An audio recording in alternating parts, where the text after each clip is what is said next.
Jumpa lagi Jagat Ibu TV. Laptop 2-in-1 convertible dengan touchscreen tuh udah jadi prima donna akhir-akhir ini. Banyak banget yang nyari, saya nggak tahu kenapa. Nah yang ini satu yang di samping saya ini juga 2-in-1 convertible, tapi sudah dilengkapi dengan AMD Ryzen 7 seri 5000 terbaru. Performanya sadis. Yuk kita cek review lengkapnya.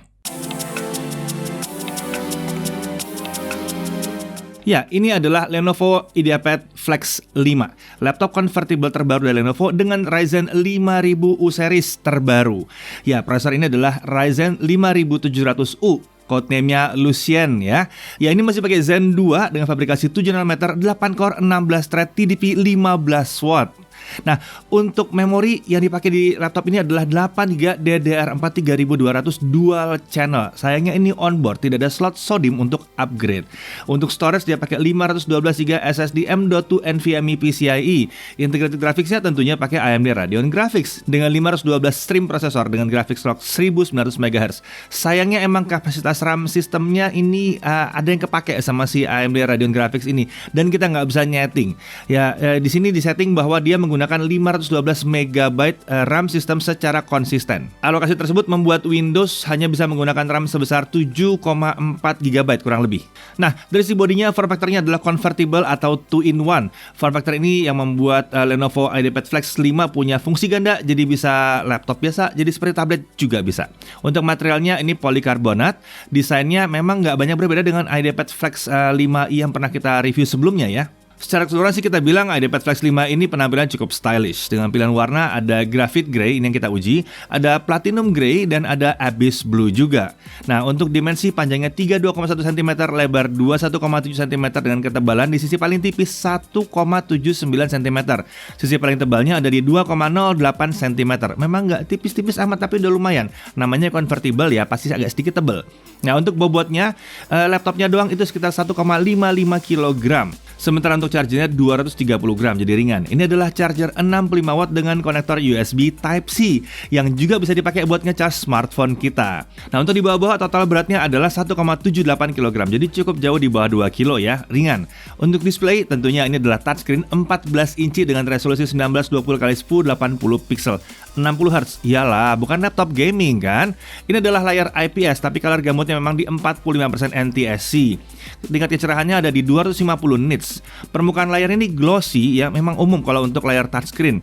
Nah, permukaan layar glossy ini membuat warna yang ditampilkan jadi lebih cemerlang. Sepertinya ini mengkompensasi yang 45% NTSC tadi ya. Nah, bingkai layar tentunya udah didesain setipis mungkin juga. Sisi bingkai paling tipis sudah di kanan dan kiri. Sisi atasnya sedikit tebal, wajar. Kenapa? Karena ada kamera 720p 30fps di situ. Ya, laptop ini juga dilengkapi dengan sebuah stylus. Untuk operasional touchscreen memang diberikan Lenovo Digital Pen pada paket penjualan yang akan memudahkan aktivitas seperti nulis, nyatet, maupun menggambar. Dia punya 4096 level of pressure sensitivity dan dia menggunakan baterai 4A. Ya, bukan triple A ya, 4A yang kecil itu ya. Disediakan juga software Lenovo Pen Setting untuk mengatur fungsi tombol pada stylus dan memeriksa kapasitas baterai. Dan ada juga aksesoris Lenovo Pen Holder yang membuat Lenovo Digital Pen ini dapat disimpan bersamaan dengan si laptopnya. Dalam penggunaannya, Lenovo Pen Holder ini bisa dipasangkan ke konektor USB pada laptop. Nah, saat menggunakan stylus ini kami merasakan bahwa memang penggunaannya sangat nyaman sekali, sama seperti IdeaPad Flex sebelumnya, dan palm projection juga terasa cukup efektif di sini ya. Nah, beralih ke audio. Laptop ini menggunakan solusi Dolby Audio dengan 2 speaker. Posisi speakernya ada di sisi kanan dan kiri keyboard mengarah langsung ke kita sebagai penggunanya. Dia punya audio profile yang bisa diatur dari software Dolby Audio. Dari sisi kualitas suaranya ini sudah cukup bagus. Mungkin sebetulnya bukan yang paling lantang, tapi karena dia menghadap langsung ke kita, jadi jelas sekali terdengarnya. Dan nggak cempreng juga, rapi. Nah, beralih ke konektor dan tombol. Di sebelah kiri ada satu DC-in konektor, dapat digunakan pula untuk ngecas laptop dengan charger yang ujungnya bulat ya. Kemudian ada satu HDMI port di situ, ada satu Type-C USB 3.1 Gen 1 5Gbps. Ini mendukung transfer data, support power delivery, jadi bisa digunakan untuk ngecas laptop. Dan mengingat laptop ini dibantu dengan charger USB Type-C, konektor ini tidak dapat digunakan untuk fungsi lain saat laptop di-charge, kecuali kalau kalian pakai hub atau adapter khusus tentunya. Kemudian ada lagi 3,5 mm audio combo jack. Nah, di sisi kanan ada power button atau tombol power. Di situ ada satu SD card reader, ada satu USB 3.2 Gen 1 5Gbps dan ada satu USB 3.2 Gen 1 lagi 5Gbps yang mendukung fitur always on. Untuk konektivitas wireless dia menggunakan modul Wi-Fi Intel Wi-Fi 6 AX200. Ya, ini sudah support Wi-Fi 6 atau Wi-Fi AX tentunya. Support multi-user MIMO, gigabit Wi-Fi, dan Bluetooth versi 5.2. Untuk keyboard, dia masih menghadirkan desain layout khas Lenovo IdeaPad Flex. Dilengkapi dengan lampu backlit tentunya ya, warnanya putih dengan 2 tingkat kecerahan, yang bisa disetting dengan tombol function plus spacebar seperti biasa. Untuk touchpad ini sejajar dengan tombol spacebar yang memang jadi ciri khasnya laptop Lenovo. Ini membuat mengetik jadi nyaman karena tangan tuh nggak nyenggol-nyenggol ke ini ya touchpadnya. Dan tentunya touchpad ini menggunakan Windows Precision Driver. Dari sisi security kita bisa melihat bahwa dia dilengkapi dengan fitur keamanan biometrik yaitu pengenalan sidik jari. Posisi sensornya ada di pojok kanan bawah keyboard. Laptop ini dilengkapi juga dengan fitur webcam privacy shutter. Ini sebuah slider penutup ya untuk kamera supaya aman nggak diintip-intip kalau misalnya kena hack ya. Jadi secara mekanismenya itu benar-benar manual, set tutup aja udah gitu ya. Tentunya kalau dibutuhkan kamera juga bisa dimatikan melalui software Lenovo Vantage, jadi makin aman lagi. Oke, kita masuk ke performance. Di laptop ini disediakan menu performance smart setting di Lenovo Vantage untuk mengatur performance profile dengan pilihan ada intelligent cooling, ini adalah mode yang normal ya. Kemudian ada extreme performance, ini namanya juga extreme, ini performance akan dilepas selepas-lepasnya ya, dengan pendinginan yang juga akan dikencangkan sekencang-kencangnya.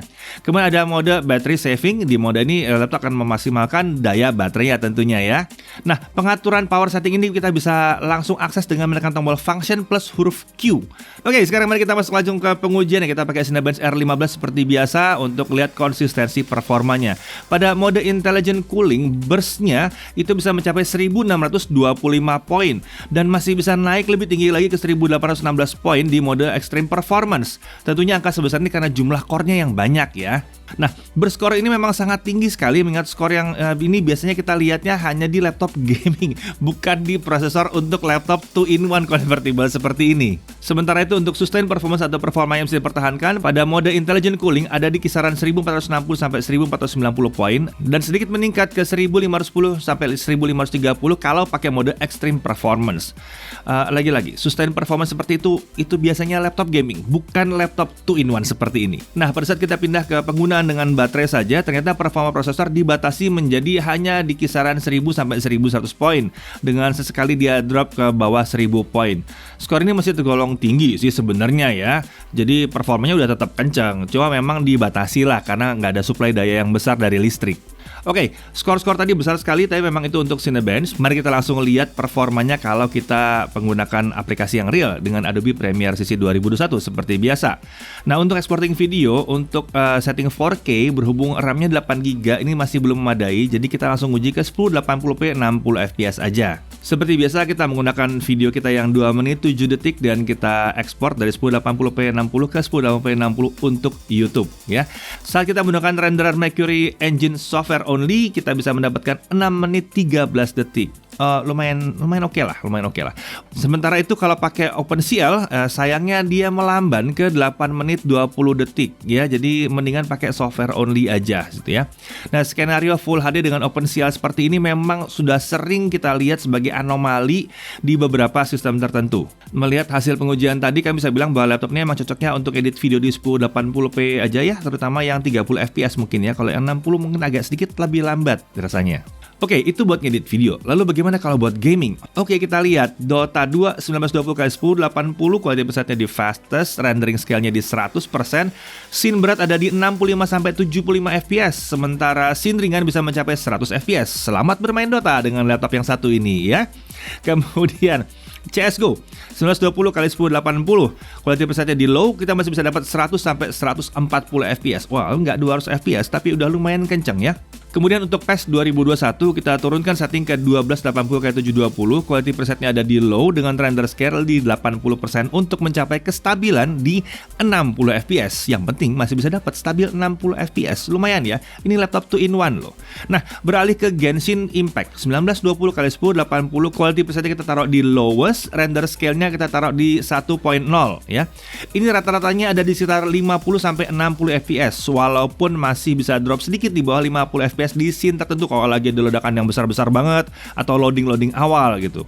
Tapi udah lumayan enak. Kemudian untuk GTA 5, ya GTA 5 masih bisa di sini 1920x1080, quality settingnya di normal, tessellationnya di off. Rata-rata kita masih bisa dapat 50-60 FPS walaupun kita masih bisa nemu drop di sekitar 40-an FPS ya untuk area-area tertentu. Tapi untuk bisa jalan aja udah oke banget. Ingat, RAM-nya cuma 8GB nih, mantep ya. Sementara itu kalau kita hajar dengan Shadow of the Tomb Raider di 1280x720 aja ya, jangan tinggi-tinggi. Quality presetnya di low, temporal anti-aliasingnya kita off, kita masih bisa dapat 30-45 FPS. Lumayan, masih bisa dimainin di sini. Oke, berarti game ternyata oke ya. Lalu kita pindah ke storage testnya. Dengan Crystal Disk Mark kita lihat bahwa read-nya ada di 2438 Mbps dengan write di 1815 Mbps. Ini berarti memang ini kenceng, walaupun bukan yang paling kenceng yang kita pernah lihat di sebuah laptop Lenovo, tapi ini kenceng sih. 2000-an untuk read atau baca itu udah kenceng banget dibandingin SSD SATA yang cuma 500 Mbps. Nah sekarang mari kita pindah ke pengujian baterai. Kapasitasnya ada 52,5 watt hour dengan brightness 50% dengan volume 25% dan setting di intelligent cooling. Kita lakukan 1080p video playback dan video ini bisa berjalan sampai 15 jam 58 menit atau 16 jam lah. 16 jam kurang 2 menit, 16 jam lah nggak apa-apa ya.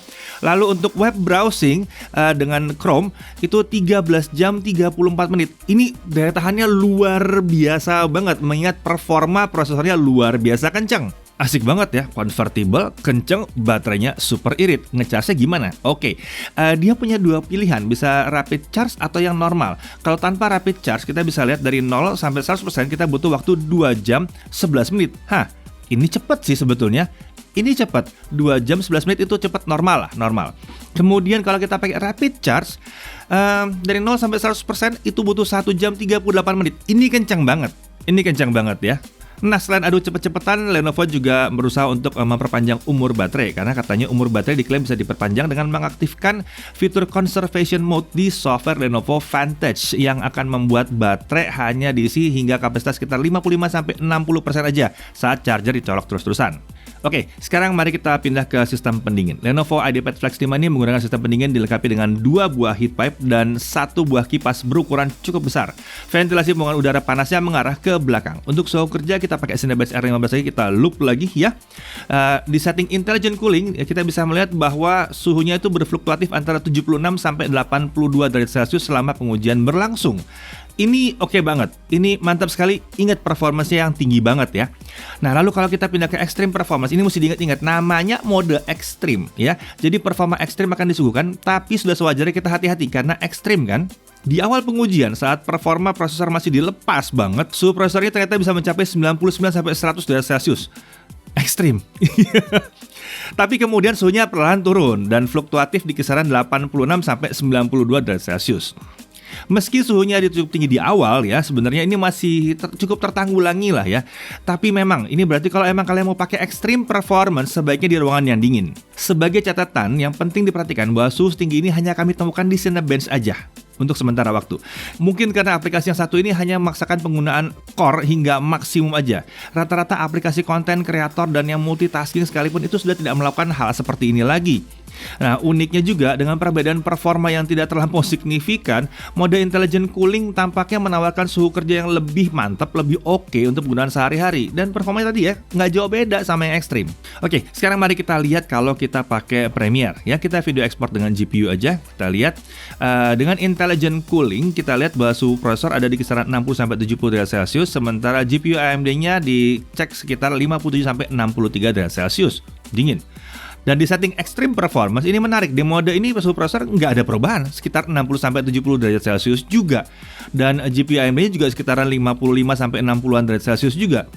Sangat beda kan dengan pada saat kita pakai Cinebench tadi yang suhunya jauh banget bedanya ya. Ya, jadi memang untuk penggunaan aplikasi normal tidak ada masalah sepertinya. Oke, sekarang mari kita lihat suhu permukaan body dengan thermal imaging ya. Kita load lagi Cinebench-nya, area body paling panas itu ada di atas ventilasi pembuangan panas sekitar tombol F4 sampai F5 dengan suhu mencapai 45 derajat Celcius. Untungnya suhu area lain tercatat ada di bawah 40 derajat Celcius. Suhu palm rest aman sekali di bawah 35 derajat Celcius. Tentunya suhu setinggi ini hanya akan terjadi pada saat kita melakukan 3D rendering yang harusnya tidak dilakukan dengan laptop seperti ini. Oke, harganya berapa? Kalau versi yang kita uji yang pakai Ryzen 7 ini harganya di 11.999.000. Ada varian lain juga yang pakai Ryzen 5 5500U, 6 core, 12 thread, RAM 8GB, SSD 512, layar touchscreen Full HD juga di 10.999.000. Paket pembelian sudah termasuk tentunya OS Windows 10, Microsoft Office Home and Student 2019 yang senilai 1,8 juta yang aktif selamanya itu, Lenovo 15.6 inch top loader tas jinjing laptop, ya. Ada Lenovo Digital Pen juga. Dan yang paling menarik ada garansi premium care selama 2 tahun dengan Accidental Damage Protection. ADP ini proteksi terhadap kecelakaan ya, seperti ketumpahan air, jatuh di atas meja, keretakan pada panel LCD, keyboard mati, korsleting listrik, jatuh nggak sengaja, ditanggung selama 2 tahun. Iya, dan ditanggung 100%, bisa diklaim berkali-kali ya, selama part yang rusak itu bukan part yang sama terus. Itu berarti keterlaluan kalau sama terus ya. Untuk part yang sama itu hanya bisa ditanggung maksimum 2 kali. Oke, sekarang kita masuk kesimpulan. Hal-hal yang perlu diperhatikan adalah yang pertama, RAM-nya 8GB dan tidak bisa di-upgrade walaupun memang dual channel. Ini membuat laptop ini kurang cocok untuk software yang rakus kapasitas RAM, terlepas dari performa prosesor yang luar biasa kencang seperti laptop gaming ya. Tapi penggunaan SSD itu memang membuat kecilnya RAM tidak langsung terasa. Jadi kalau kalian udah biasa pakai hard disk, RAM kecil itu rasanya berat banget. Di sini nggak terlalu terasa seperti itu. Kemudian, suhu prosesor emang bisa mencapai 100 derajat Celcius di mode Extreme Performance kalau kita pakai Cinebench. Tapi kita kan nggak pakai Cinebench untuk kegiatan sehari-hari dan jarang sekali software yang seperti Cinebench ini. Walaupun mungkin ada ya, tapi jarang. Nah, meskipun memang pakai aplikasi yang lain suhunya itu nggak pernah nyampe 100, tapi kami tetap menyarankan penggunaan mode ini hanya di ruangan dingin. Namanya juga Extreme, ya nggak? Atau lebih baik lagi amannya kalian pakai aja mode intelligent cooling yang menawarkan suhu yang lebih aman dengan perbedaan performa yang sangat tidak signifikan. Pakai aja intelligent cooling lah ya. Saya sedikit bosan sama Lenovo, matiin aja gimana extreme performance-nya. Udah kencang banget pakai intelligent cooling dan dingin juga. Kemudian berikutnya, alokasi RAM sistem yang digunakan GPU AMD Radeon tidak bisa diubah, hanya 512MB. Untungnya di pengujian kami tidak terasa anomali pada performa gaming dengan alokasi RAM yang hanya 512MB. Ya paling-paling kalian harus gunakan setting grafis yang jangan tinggi-tinggi amat lah ya di game. Kemudian untuk konektor Type-C USB ini tidak dapat digunakan saat laptop di-charge, kecuali kalau kalian menggunakan adapter atau hub khusus tentunya. Dari sisi menariknya tentunya ini adalah laptop convertible 2-in-1, cocok buat yang nyari laptop sekaligus tablet. Performa prosesornya juga kenceng parah, hampir sekencang laptop gaming atau bahkan melampaui beberapa laptop gaming. Tergantung kalian dari performa aplikasi yang mana ya. Nah, gaming tentunya masih juga lancar di game keluaran terbaru ya, walaupun harus setting yang tepat ya. Untuk RAM udah dual channel, bikin performa AMD Ryzen-nya optimal dan kencang. Baterainya juga super irit, ini yang sangat menyenangkan sekali. Chargingnya pun super cepat dengan rapid charge. Fitur keamanannya juga lengkap, Wi-Fi AX, Bluetooth 5.2, ini konektivitas wireless yang masa depan banget ya. Dapat stylus Lenovo Digital Pen, ada Microsoft Office 2019 yang aktif terus, ada garansi premium 2 tahun dengan Accidental Damage Protection pula. Ini memberikan rasa aman ya, jelas ya. Nah, dan harganya secara keseluruhan terasa sepadan, terutama melihat performa yang ditawarkan. Ini membuat si Lenovo IdeaPad Flex 5 jadi sebuah paket yang menarik sekali untuk mereka yang nyari perangkat komputasi multifungsi, baik untuk laptop, tablet dengan performa yang kekinian dan super kencang karena pakai Ryzen 7 5700U. Dan yang paling penting tadi ya, daya tahan baterainya bagus banget sampai belasan jam. Laptop ini seperti too good to be true ya. Saya Deddy Irfan, Jaga TV TV.